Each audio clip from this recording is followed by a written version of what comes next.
Hi everyone, this is Lais from Be Happy Now, and this month I want to talk about a very exciting topic, the topic of soulmate relationships. So this topic is quite funny because I've been working with so many women over the last weeks and months and even years. And all of us, especially women, we're always like, I want to meet my soulmate and I want that happily ever after. But it's like the rarest cases where it really works out, because that's not what soulmates are here to do, which is what I'm going to explore in this video today.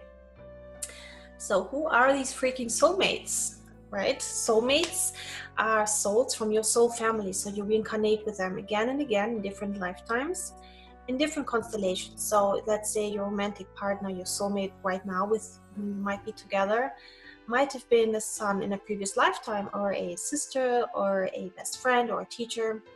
So this kind of deja vu that you feel when you meet your soulmate, or that inner knowing that, wow, you feel so connected and you feel like you met before, and like you share the same kind of energy.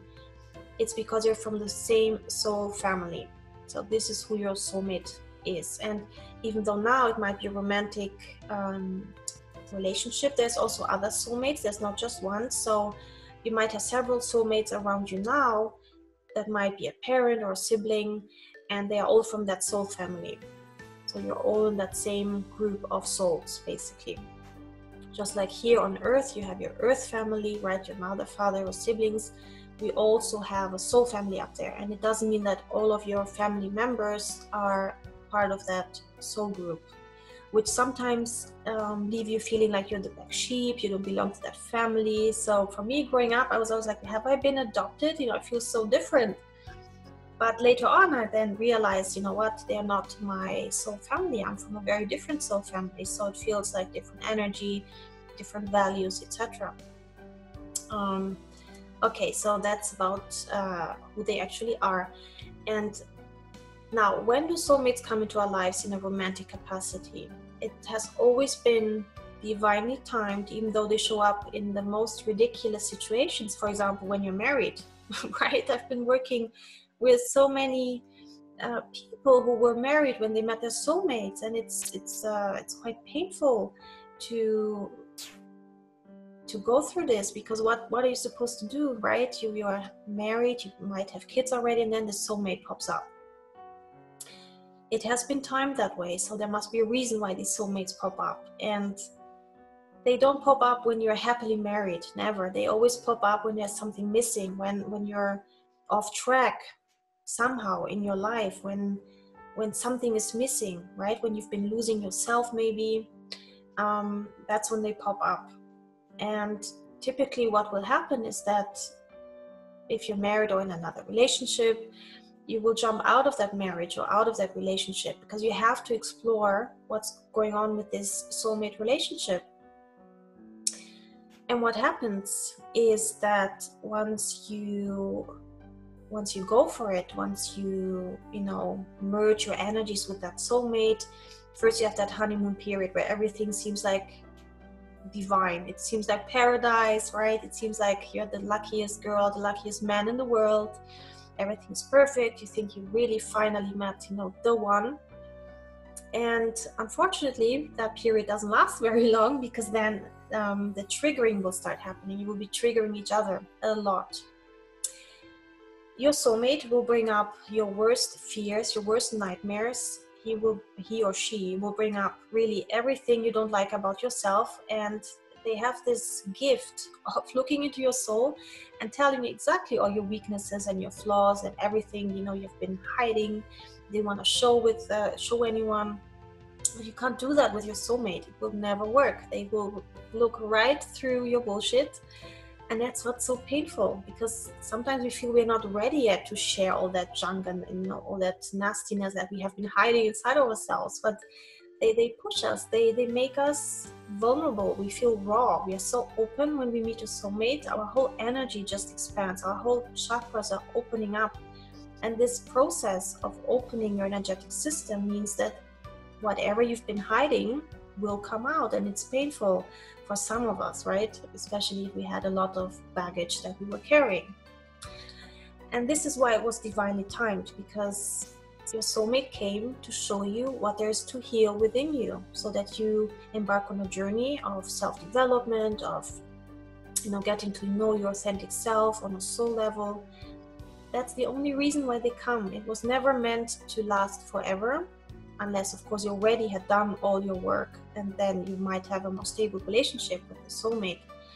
But most of the women I've been working with, it was not the case. They were not there yet. They got married, yes, they were kind of in love, or they thought it was love. They got married young, or they got young into that relationship, and then once they meet that soulmate, they realized that there was so much more to love than what they could ever have thought about, right? It's this unconditional love that is just so overwhelming. So yeah, and of course that also happens if you've been single, right? It doesn't mean that you have to be in a relationship or married for you to meet a soulmate. Even when you're single, you meet a soulmate, and she will show you everything that you still need to heal. So it's the most painful period in your life. I was blogging about it the other day, saying, you might feel like a cow on steroids, like a crazy cow on steroids. That's how I felt when these things kept happening to me. It's crazy. You can't even describe it in words what it does to you. So yeah, whenever you meet that soulmate and that honeymoon period is over and all this triggering starts going on and all your fears blow out of proportion, one of you will always be the runner and one will be the chaser. So one will always be breaking up or saying, no, it's not good enough, I don't want this, I can't do this. Suddenly the soulmate, for example, that met the woman who was already married and had kids, he might react to that and say, I'm not sure, I can deal with all of that, and with you already having kids. And then they start running away, and the woman starts chasing them. Mostly it's the men who run away, but I've also had many cases where the woman was the one running. So they will come back together again, and then one will be running again. So it's this on and off thing where you just can't put a stop to it, because you're like literally addicted to the drama that you're creating. And and you will be so confused in that period. You just won't understand anything about anyone or anything anymore. It's a crazy period. Your family, your friends will think you're nuts. They will think you've lost it completely. In fact, you can say goodbye to your family and friends, because they will just think you're on another planet altogether. But yeah, it's essential that you go through this period, and at some point the runner will make his final run, and that will be it. And then you are there alone, and what happens then is you're completely open. Your whole energetic system is open. Your heart chakra has been cracked wide open. You felt like you were in paradise, and suddenly you find yourself in hell. Basically, that's what it feels like.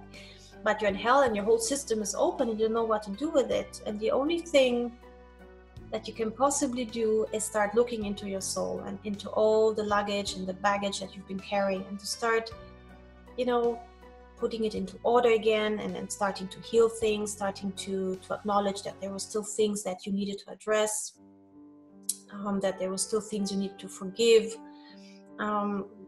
So yeah, in that period, many people get like a sort of what I call spiritual depression, and it's always hard to see, the light at the end of the tunnel, and you just think it's over and you cannot trust anyone anymore, and including yourself and your intuition, because you felt like it was so right, it was the right thing to do. And then it seems like it wasn't. But as I said, it was divinely timed. You had a soul contract with that soulmate. You were supposed to meet exactly when it happened.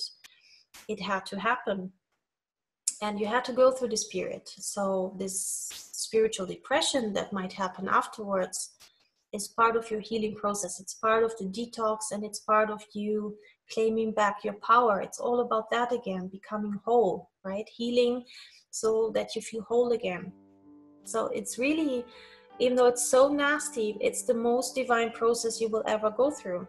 I can promise you that. It's the most healing power there is on this planet, is to meet your soulmate and to get triggered to the extent that you just lose it completely. So don't think you're going nuts when these things happen. Don't think you're crazy.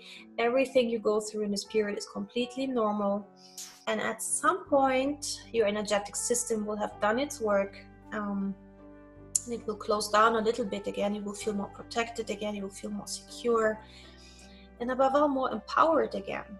And from this state, you will be able to manifest a partner that also has done his or her part of the work already and is feeling more whole. And this is what you really always should aim for, to meet someone who has done his part of the work or her part of the work, and you have also. And that's when you meet, and then you can have something more stable again.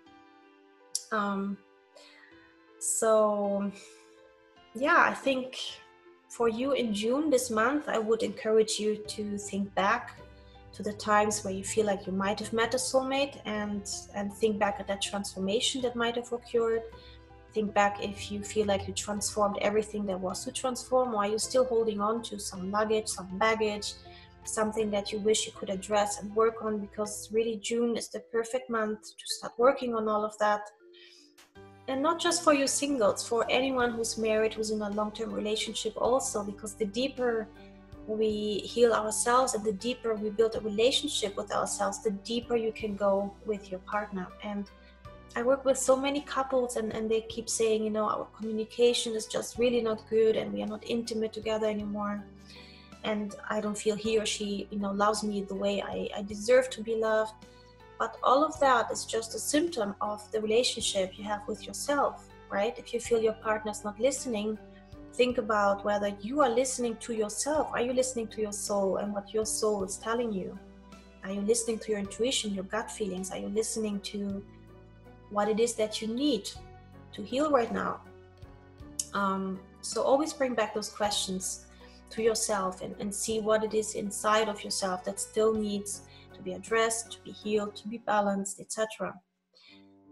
So make the month of June a month of self-reflection and going back to times where you might have met a soulmate, or if you are in a soulmate relationship right now, congratulations. You know what's coming up your way, or at least you're already in it, I don't know.